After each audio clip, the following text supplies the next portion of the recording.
Hello' everyone, ভালনে সকলোৰে? আজি আকৌ আহিছোঁ এটা সুন্দৰ আৰু ধুনীয়া সোৱাদ লগা ৰেচিপিৰ সৈতে মাক জীয়েক দুজনী। আৰু ৰেচিপিটোৰ আগত মই দেখুৱাব লৈছোঁ আপোনালোকক মানুহজনে কি আনি দিলে এই ৰেচিপিটোৰ বাবে। কচুৰ লতা আৰু ৰঙালাওৰ আগ আনিলে। কৈছে যে তুমি এই দুটা বস্তুৰ যোনটো ভাল লাগে সেইটোৰে তুমি ৰেচিপিটো বনোৱা। মই যিহেতু কচুৰ লতা খাই ভাল পাওঁ, সেইবাবে ভাবিলোঁ আপোনালোককো কচুৰ লতাৰ ৰেচিপিটো দিওঁ। আৰু ছোৱালীয়ে উৎপাত লাগি আছে, মানে তাই এতিয়া চেলাব। আৰু ৰঙালাওৰ পাতৰ ৰেচিপিটো বাৰু নিদিওঁ, বেলেগ এদিন মই বনাই দেখুৱাম আপোনালোকক। যিহেতু সেইটো বনাবলৈ মই যি মাছেৰে ৰেচিপিটো দিম বুলি ভাবিছিলোঁ সেই মাছটো নাই, সেইবাবে মই ৰঙালাও পাতৰ ৰেচিপিটো নিদিলোঁ। আৰু এইপিনে কেমেৰা উল্টা কৰি ছোৱালীয়ে কেমেৰা কৰিছিলে, উপায় নাই, সেইবাবে মই এইখিনিও সোমোৱাই দিছোঁ, ডিলিট নকৰিলোঁ আৰু আপোনালোকক দিম বুলিয়ে। এইপিনে কচুৰ লতা ধুনীয়াকৈ মানে বাকলি চাকলি পেৰাই ৰেডি আৰু ধুই মেলি লৈ লৈছোঁ। এইফালে আদা নহৰু পিঁয়াজ জলকীয়া বিলাহী সকলোখিনি কাটি ৰেডি কৰি লৈছোঁ। আদা নহৰুখিনি গিলাচত থেতেলিয়াই লওঁ। তাৰপিছতে এইফালে মই কেৰাহী পাতি দিছোঁ তেল গৰম হ'বলৈ। এইপিনে আকৌ ডাঙৰ নিচিলা মাছ মানুহজনে আনি দিলে ৰেচিপিটোৰ বাবে। আৰু মই ধুনীয়াকৈ ধুই মেলি ফ্ৰিজতে সোমোৱাই ৰাখিছিলোঁ। নিমখ হালধি সানি জলকীয়াৰ গুড়িও সানি ৰাখোঁ মই। আৰু আমি যিহেতু জলকীয়াৰ গুড়িটো খাওঁ সেইবাবে মানে দিওঁ। আপোনালোকে যিসকলে নাখায় জলকীয়াৰ গুড়িটো তেওঁলোকে নিদিবও পাৰে, কোনো কথা নাই বাৰু।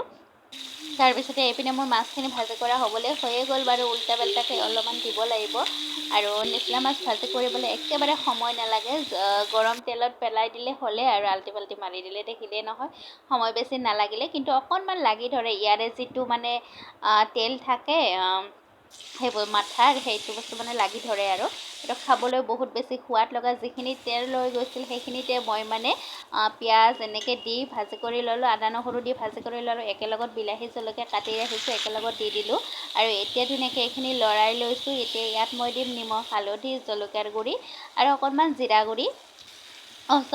জিৰা গুড়ি নিদিওঁ, নিমখ হালধি জলকীয়াৰ গুড়িয়ে দি দিছোঁ। যিহেতু কচুৰ লতা নিদিলেও হ'ব দিলেও হ'ব, কোনো কথা নাই, চলি যায় আৰু। নিদিওঁ বুলি ভাবি নিদিলোঁৱে আৰু। তাৰপিছতে অকণমান এনেকৈ পানী ছটিয়াই দি দিলোঁ। দি অকণমান এনেকৈ লৰাই দিছোঁ, দেখিছেই নহয়। এতিয়া মোৰ এইখিনি মছলাখিনি ভাজি কৰা ধুনীয়াকৈ হৈ গ'ল। আৰু এতিয়া মই ইয়াতে কচুৰ লতাখিনি ঢালি দিম, দেখিছেই নহয় আপোনালোকে। আৰু মই কচুৰ লতাখিনি যেতিয়া চেলাই মেলি ধুইছোঁ তেতিয়া মই নিমখ এচামুচ দি অকণমান পানী ছটিয়াই দি পূৰা হাতেৰে খহি ধুইছোঁ। যিহেতু কিনি অনা লতা হয়, ঘৰৰ নহয়। ঘৰৰ হ'লে বেলেগ বোলে, নিজৰ বস্তিৰ বাৰীৰ পুখুৰীৰ হয়, তেতিয়া বেলেগ আৰু কোনো টেনশ্যন নাথাকে। যিহেতু মানুহটো আৰু নোখোৱাকৈ থাকিব নোৱাৰি, যিটো বস্তু খাই ভাল পাওঁ, হয়নে নহয় বাৰু? আপোনালোকে কোনে ৰেচিপিটো খাই ভাল পায় জনাবচোন।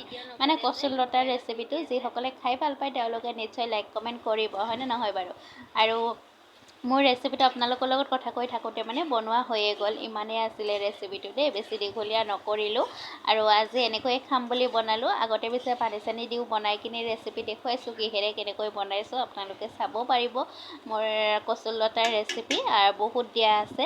আৰু আজি ৰেচিপিটো ইমানেই, কেনেকুৱা পালে নজনোৱাকৈ নাথাকিব। আজিলৈ আহিছোঁ, বাই বাই।